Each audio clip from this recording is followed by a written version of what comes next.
There we go. Um, hey John, can you send me that link to that presentation again? Yeah, well, what's the best way for me to send it? Shoot me an email, please. Thank you. Is it? I mean, it's linked in a recent email, I think. Yeah, let me see. Oh, here, I got it.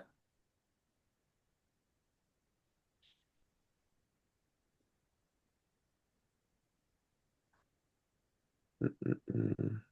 We can edit this part out later, right?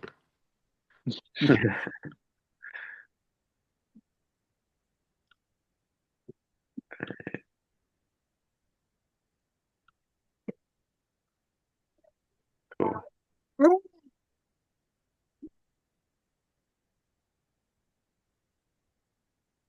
Just share here. I mean, it's just a couple slides. I don't think they're that significant, but we just wanted to go through and kind of talk through what the board does and what we've done over the past year and what we're going to do in the next year. So there is a slight agenda. Um, but if we don't get the slides up, I bet we can go through it without even sharing the slides. It says my screen sharing is paused.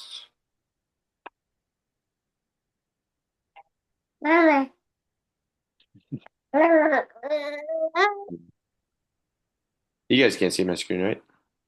I cannot. No. It just says Yeah. loading. I don't know why it says it's paused. I don't know if my computer's like trying to protect itself or something. Well, uh, let's just. Do you have it up? I mean, I think we can probably talk to it. I Yeah, mean, I think the first thing was just kind of what's the role of the board. I think we have a mission statement if you want to share that. yeah. Here, I'll just drop a link to the shared slides in the chat here, just so people can kind of take a look and follow along.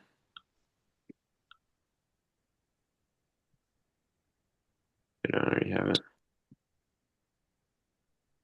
Um, all right. All right. Should we dive into it? John, you want to take lead and just let me know when you want me to jump in, speak? Yeah, you want to just start by kind of laying out what the mission of the board is? I think we got that in the first slide. Yeah, sure. Um, so I'll just start. Thanks everyone for joining. A couple different representatives here from the Hodag Alumni Board.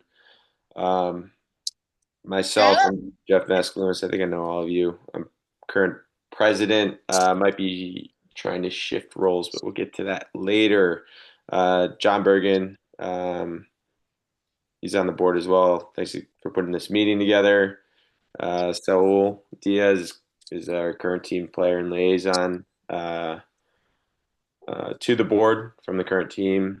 Um, got Tom Annan also on the board.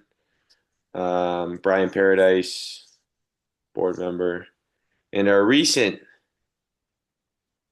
joiner of the board member, Erin. So, um, Avery Johnson, coach of the Hodags, is also joining us. And last two here, we got Brian Frederick, and Gary Stroick, who helped found the program back in 1977. So, a lot of thanks to Gary. Who also went here today. Um, So, with the Hodag board mission, I'll just kind of read it as we have it stated. Obviously, this is something that can continue to be flexible. If anyone has input on the Hodag board mission, I want this to be kind of living and breathing and something that we can all agree upon. Um, but this is what it is. It's to help create the optimal environment and opportunity for all generations of Hodags to succeed on and off the field, to preserve and maintain the rich history of the Faceless Army, to spread Hodag love to past, current, and future Hodags and to community members. And with that, I'll let John take it away, who's Yeah. in this meeting. Yep. And then with that, I've invited Avery to be here as the coach. He was just gonna kind of give some highlights on what's coming up with this current year. So Hey Avery, take it everyone. away. Yeah, yeah, thanks for having me. It's exciting to reach out with the alumni and be with the board. We had a lot of discussion recently with the alumni, obviously, and all the different various channels. And I want to thanks Jeff for always getting those conversations started. But Ted and I, who are both coaches and alumni of the team, definitely after the season have to take a bit of a step back. So you might not have noticed us in many of those conversations. I just want to apologize for that. But I want to say that we are fully committed during the season. And so it's going to be back into these conversations and to let you guys kind of know what's going on right now. But we have a good leadership team this upcoming year. If you're looking at the slides, I have the names listed, which, might not mean much to anyone, but Jude, Jake, Max, and Noah, very solid group of players and leaders. And I think that is the key for the team going forward is making sure we have good player leadership because what's most important is not the coaches. I think what's most important is having really solid player leadership. And so I'm excited about this group this year. As far as actual coaches go, we have myself and Ted Shuey, who are both alumni of the program. And then this year, it's been a little bit in flux, and we're have fully decided to go with a little bit of a larger coaching group, which is going to include Ben Gagny Maynard, who not really a name in Ultimate, but he's been an assistant coach of the Radicals the past couple of years. He comes from a different part of the country. He's played on the East Coast and Atlanta, a couple different areas, and so he gives a new perspective, and he's got some rapport with some of the players who play on the Radicals and who are have seen him in the community. He's a really nice guy, and we're hoping to have him help out with a little bit more of our attention to players and defensive coordination and stuff like that. And then if you know anything about Madison Ultimate or the Madison Radicals or the AUDL, you know the name Kevin Pettit Scantling, KPS. We're super excited to have him be a part of our coaching staff this year. It's going to be in a bit of a limited role because he doesn't have the time, but he's really excited about helping the community in any way possible. And he's someone who really wants to foster his own coaching skills to potentially lead somewhere else in life. And so he's pretty excited with the opportunity. He feels very grateful to have an opportunity to work with the Hodag. So we're pretty excited about even the limited role he can have. Just some quick 2026 goals that I'd say the coaches and the player leadership are pretty aligned on is, number one, obviously this the talk of the town is that we want to make nationals. I think when I was playing, our goal was to win nationals, and it's a little bit different now. We're really just hoping to make nationals. We're hoping to make nationals whenever way possible, whether that's winning regionals or earning our own bid and then keeping that bid at regionals. But we really want to get back to nationals because I think it's the pinnacle of the sport in the college scene, and it's important to people to have that experience in their time on the Hood Eggs. We want to build culture. We really believe that the culture is the most important part, and like I said, the player leadership, and then their culture that they can build. And we can't really do much in terms of, building systems until we have a solid culture where we can get people to want to win and to win and to care to show up and to want to work hard. And so we've done that the past 2 years. We've been slowly building. It's really hard to build that up when it gets to a low point, but we're hoping to build on that. And then now in our third year of coaching, Ted and I together, we're really hoping to instill some systems for offense and defense now that we have a better culture and more of the ability for people to retain information and pass that on to the next, generation after generation and hopefully get back to this, like Jeff said, the faceless army mentality and kind of having more of an identity as a team. And then I just put a little plug in there for the our needs because alumni are always asking what the team needs, and I'd say the biggest thing is time. It's really hard to build a program back up from a pretty low point, and that, we always need more financial support, which I know the alumni board is always thinking about and doing a great job with. So I won't take up more of you guys' time.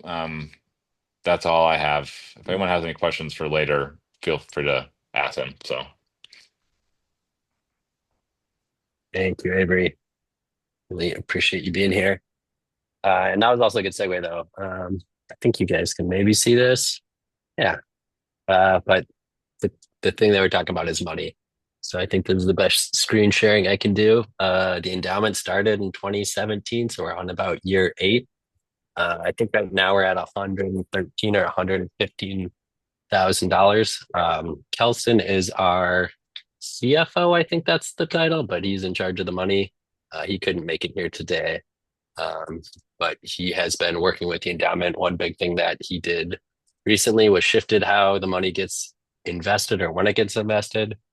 So it should be getting more of our money invested in the future to help with this growth. I guess what I'll highlight is we've had some big donations in the past. You can see from 2023 to 2024, we went way up. And then last year was, I'm going to say, a little bit flatter. We definitely are still going up. We're still getting donations. But it wasn't, we had a very large donation the year before. Um, so that's going to be a good segue into my slide is what we're doing for donating and getting more donations. So we set a target of we want to get 25K a year going forward. If we can do that, we will start to use that money to pay for travel for 4th and 5th year players. That should give us enough money for about $8,000 to $10,000 a year. And then what we've also done to make this easier is we've added a position on the current team, which is the fundraising liaison. So that is Nico. You guys will be hearing more from him in the future about what the team's doing. And he'll be asking for uh, financial support. And then we've also pulled in Patty, who's also helping with donations. He's done a lot of fundraising in the past. And lastly, we've also created a Hodag supporters group me. So this is for people who are not alumni, um, but other people who are interested in the community might want to donate. So with that, I'm going to pass it back to Jeff. And if you could talk about kind of what we've done for Alumni Connection with Alumni Weekend and the mentoring program. Yeah, absolutely. So Hodag Alumni Weekend has in the past been a little bit informal. When I say the past, it's kind of like 2010s and prior. And so one of the main contributions that we're trying to bring with the Hodag Alumni Board is consistency and just a good product that is Alumni Weekend, where all of us can kind of come together and spend that time together, rekindle relationships, and you know, be with the people that we find valuable. People who were part of our formative years. And one of the steps we took 3 years ago was We had Brian Paradise take on the role of just leading our Hodag Alumni Weekend, where we made it a consistent event in the end of June. Made it a family-friendly event. And the reason we placed it in June was to allow older generations of alumni who had families, their kids were out of school, so this made it a more maybe appropriate time to make a trip to Madison and get to the old stomping grounds and come together. We understand that, part of the trade-off of doing a summer weekend is it can be difficult for the current team to sometimes be around for that event. And so Jake Ruben Miller and Maddox Hill stepped up and decided to create an opportunity for a fall alumni weekend, which again, we're trying to provide some sort of consistency to this going forward. That's targeted for middle of November. I don't have the dates off the top of my head. I want to say it's around November 17th. And the fall alumni weekend is supposed to be more so for maybe the regional alumni, the younger alumni to come into town, go see a Badger football or hang out to watch a Badger football game together, meet the current players, you know, maybe teach some of the current players a lesson in the alumni game, and just have some fun there. So we're excited to have both alumni weekends going forward. Um, the other thing that John mentioned that I want to touch on is this idea of a Hodag uh, alumni mentorship program that we performed for the first time this past year. Um, and it just had a lot of positive reviews. We had 10 pairs of alumni and current players. There was more alumni than current players who asked to be in the pairing. Um, and so the hope this upcoming year is we want to continue that and grow that program. Hopefully, we can have a pairing for every single player on the current team. Um, and this mentorship program offers an opportunity for the alumni to reconnect and offer guidance to, um, being in college and just the college experience, both within and outside the Frisbee community. Um, and that could be things talking about, um, professionalism and, what life is going to look like after college. Getting that could be getting jobs, that could be relationships, whatever you need. Um, that's what that mentorship program is built for. Um, and so fostering those one-on-one interactions was just a lot of positive feedback. So I'm excited to continue that. And with that, I'll hand it back to John, unless you want me to touch on something else as well. Yeah, it's going to go right back to you. And then I think just the last thing we are talking about is open roles. And Mhm. if people want to join the board, what positions we're looking for. Yeah, so open roles. So currently, I'm acting as a stand-in president for the Hodag Alumni Board. I've been president for 4 years now. So it's been a little while, and we're trying to incorporate some healthy turnover.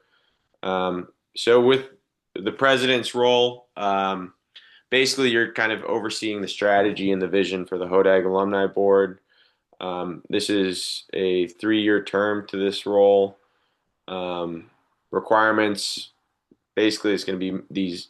We have monthly Hodag board calls the first Monday of each month that go about an hour in the evening. I would expect that, you know, it can vary based on how much time and effort you want to put into it, but it ends up probably being about 10 hours of work per month if I were to kind of ballpark. So a little bit more time investment just in the president. Um, the other two positions that are currently open are the alumni event coordinator. So that was previously held by Brian Paradise. Um, and that alumni event coordinator is currently tasked with coordinating that uh, June alumni weekend. Um, Talking with Brian before, he's happy to help whoever takes on this role, get up to speed and make sure it's as easy as possible. We have a pretty good template of what works well, but we need someone kind of managing that event. The other one is the Hall of Fame liaison, uh, and that role was also held by Brian Paradise. The Hall of Fame liaison is responsible for leading the effort regarding the Hall of Fame voting and induction process. Uh, Again, Brian Paradise did an incredible job championing this role and getting this off the ground. And I think the Hall of Fame is something has grown to something that people really appreciate to kind of capture our program's history. So both the alumni event coordinator and Hall of Fame liaison positions are critical and important, and both have 2-year terms. Um, but if anyone is interested in those roles, please reach out. This is the first time we've kind of made like an official transition of these roles. So this is kind of a new space for us. So we're figuring out how to make this transition work well. But in the meantime, Brian and I are kind of standing in these roles, but we hope to again create that healthy turnover and get some new ideas and new people on the board. And whoever comes on, we're going to make sure we're supporting you. The intent here is not to leave anyone in the dark. Thanks, Jeff. And I planned for this to be 20 minutes of presentation and 20 minutes of Q&A, and we're done with the 20 minutes of presentation. So yeah, if anyone has any questions, we can answer those now. I think the other thing we could do too is just kind of talk about those subgroups too that are out there that are other Hodag, what are we calling those? But subgroups that, Committees. thank you, committees. Mhm. Yeah, I could just briefly mention the committees, just so people are aware. And then Brian, I saw you went off mute for a second, so I'll let you answer. I'll let you do your question. But we have the Hodag History Committee. Recently, that committee like brought together an archive that's hosted on Google Drive, and I got a Wikipedia. I've been leading that committee, and we got a Wikipedia page up that was approved. So we've kind of publicized our history. So you can Google search it and you'll find out the entire history of the Hodags from 1977 onwards. Obviously, there's still more work to do there, but it's good to have that publicized. We have the Hodag Leadership Committee that's headed by Maddox Hill and Jake Rubin Miller. The board representative for that committee is Tom Annan. They work specifically with the leadership and make sure that there's that connection between what the current team needs and how the alumni board can support that. There is the Hodag Hall of Fame committee, which Brian Paradise has been leading. If you want to get involved with that, please reach out to Brian. We have basically he tries to have representatives from certain generations of the Hodags. I feel like I'm missing one more committee. Fundraising committee is probably the other one. Yeah, the fundraising committee, which John Bergen leads, and that committee is tasked with creating, particular goals for fundraising as well as campaigns and so on and so forth to make sure that the current team.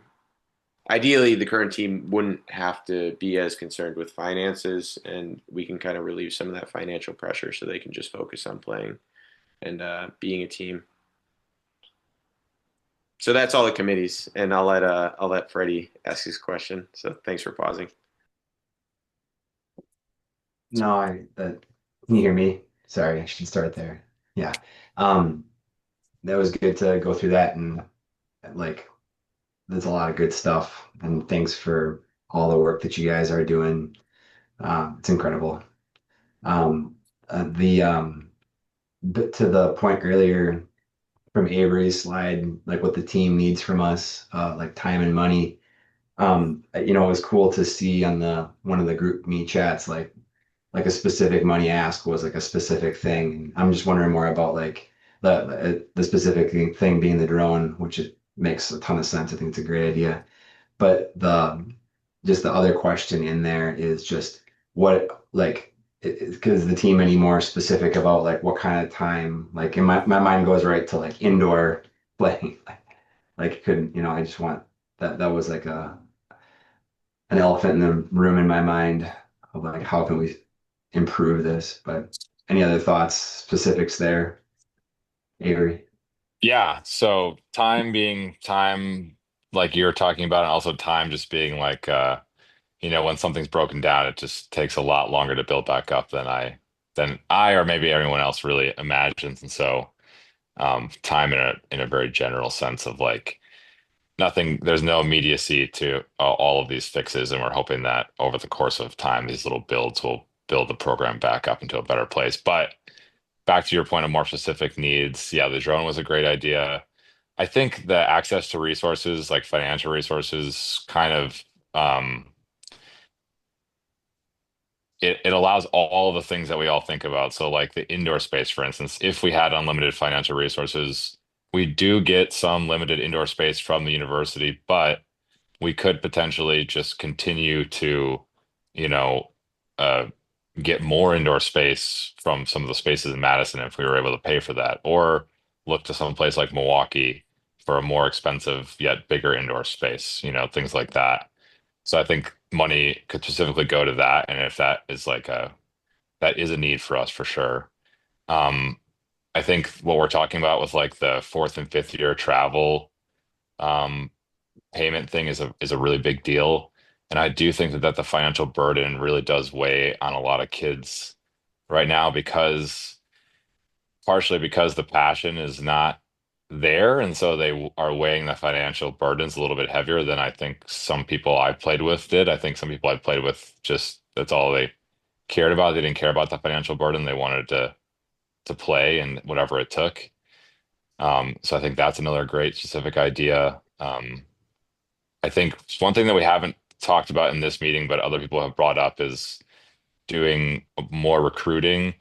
And I think I don't know if we can all think back to when we were 18 years old, but I think even like a $500 or $1,000 quote unquote scholarship to a young recruit is a big deal, even though it's not a lot of money to a lot of us or to the alumni as a whole. So I think that's a third really good specific use. And the last one, which this year is something that I'm really looking to push specifically with our coach, Kevin Pettit-Scantling, um, in his role, is that we would like to have a little bit more resources to be able to pay coaches. Not Ted and I and Ben have all decided on our own to give our our actual hours as volunteer hours, but there are people out there like Kevin who can't necessarily do that, and a financial ability to get him into the program and pay him a little bit of money for his time is a big deal to him, and I think it could be a big help to the program. So I think the fourth specific thing would be, money for, it depends on the person, but for more of a coaching staff or coaching resources. I don't know if that was your exact question, but I hope that helps some people understand a little bit more about where money might go or some more specific needs we have for the team. No, this is great. The like hearing the specifics is helpful for me for sure. The other question that I have is like, and I don't mean to like go on here, but um so maybe I'll just not, I won't, and I'll just stop and see if there's other questions, thoughts, get out there.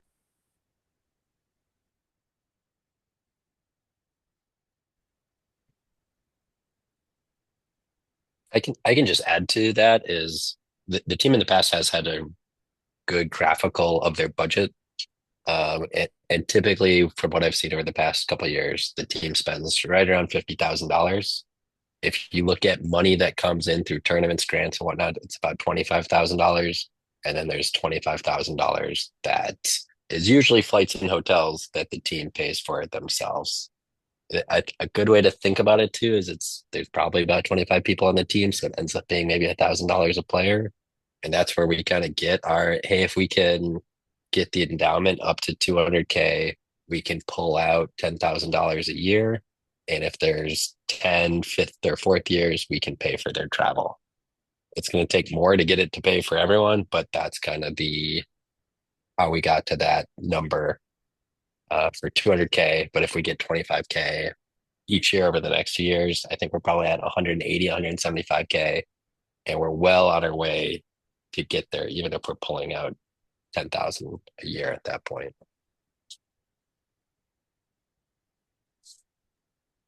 So to Avery's point about like kind of greasing the skids, making it a little bit easier. If the passion is lacking, making the tilting the table so that the game is in our favor, by making it more accessible.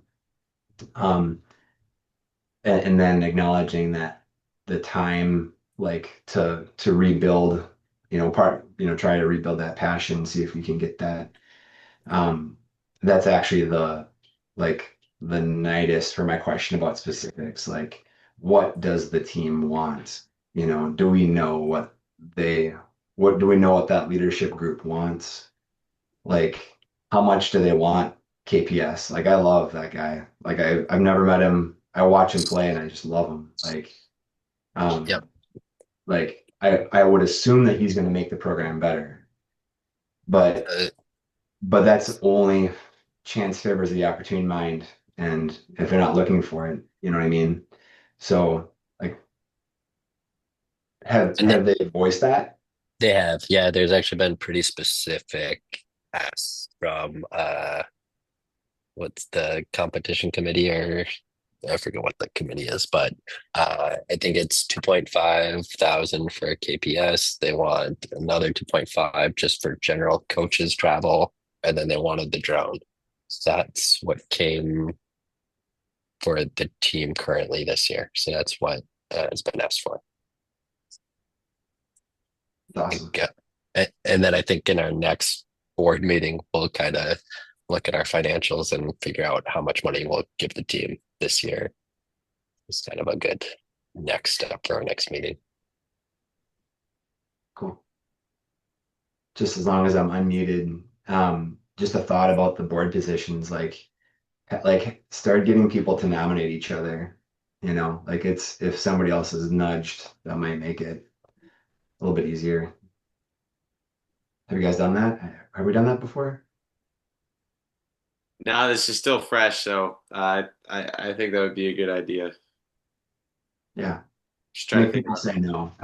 Yeah, I'll have to think about how to kind of formalize that nomination.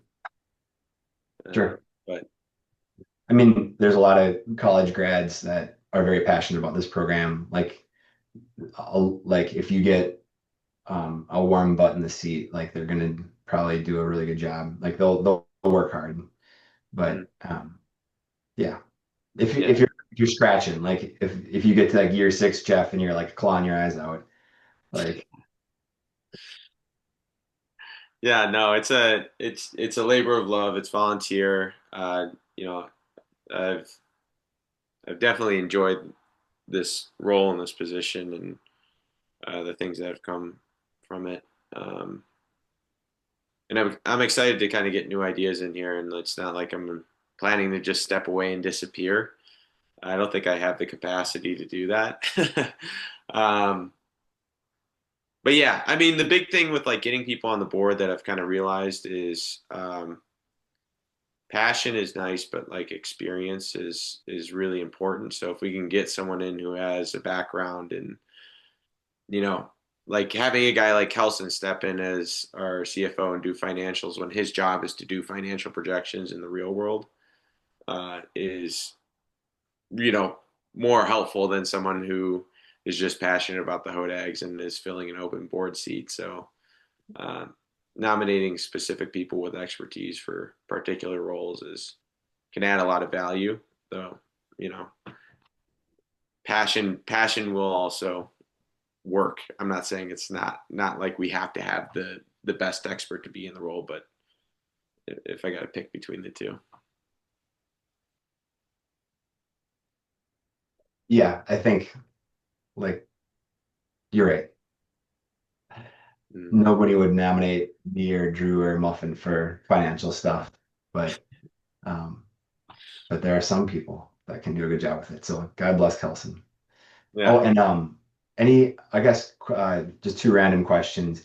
Like, does Saul have any like updates from the team? And then like any updates like Patty's not on here, but like anything new or fresh from Patty that we can look forward to?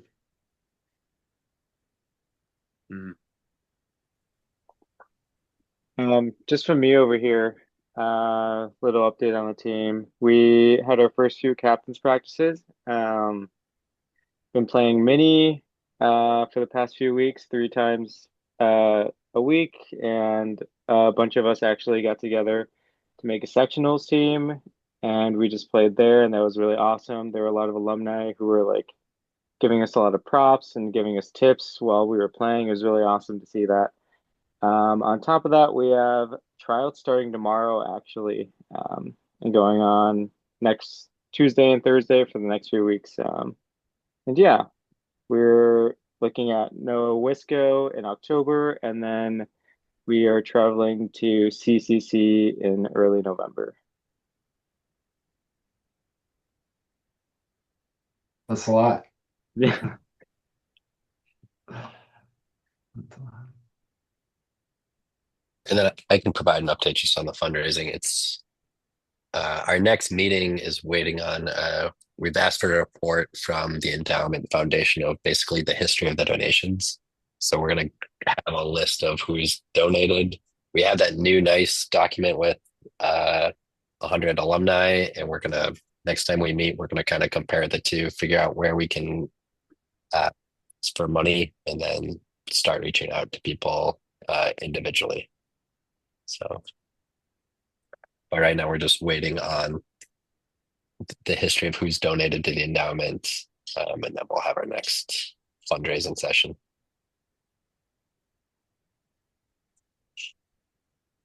I mean, Patty's good at what he does, so sounds like a good Yeah. a nomination.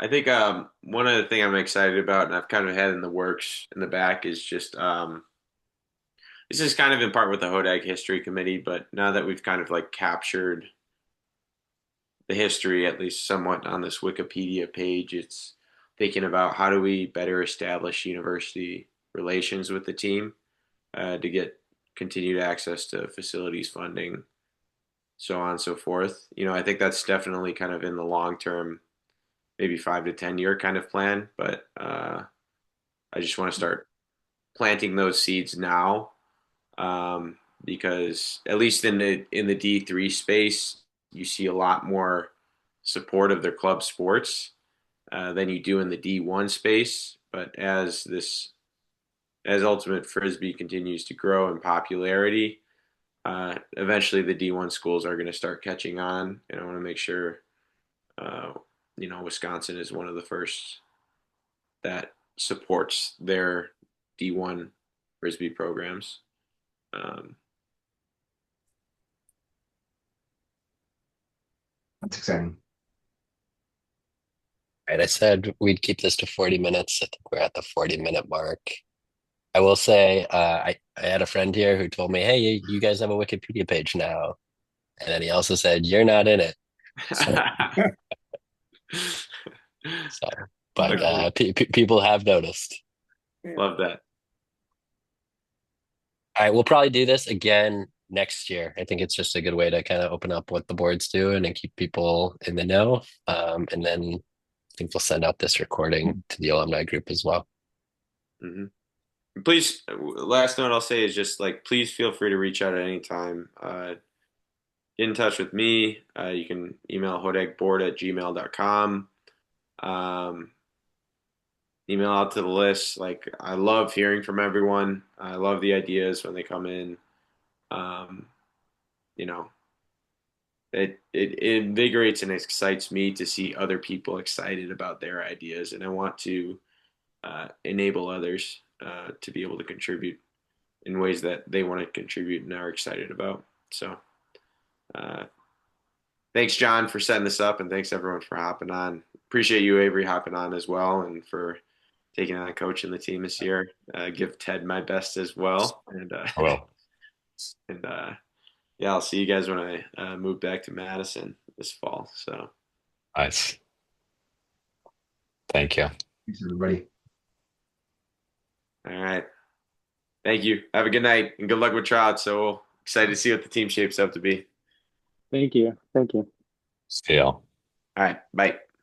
Bye.